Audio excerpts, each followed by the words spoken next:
পৃথিবীর সেরা শব্দ মা। মায়ের সাথে কখনো কারোর তুলনা হয় না। পাহাড় সমান ব্যথা বুকের মধ্যে চাপা দিয়ে হাসি মুখে মা আমাদের কোলে তুলে নিয়েছে।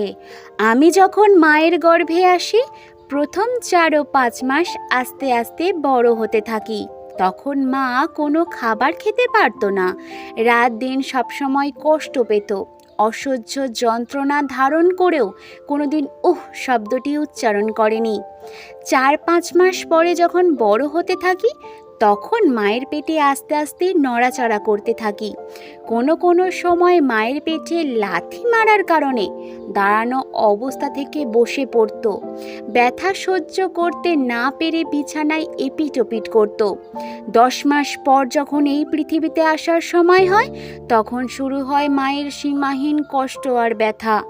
একজন মানুষের নির্ধারিত আছে সে কতটুকু ব্যথা সহ্য করতে পারে। সন্তান প্রসবের ব্যথা নিয়ে বড় বড় চিকিৎসকরা বলেন, একটা মানুষ সর্বোচ্চ 45 ইউনিট ব্যথা সহ্য করতে পারে। এর ওপরে হলে হয়তো সে মারা যাবে, না হয় সে অজ্ঞান হয়ে পড়বে।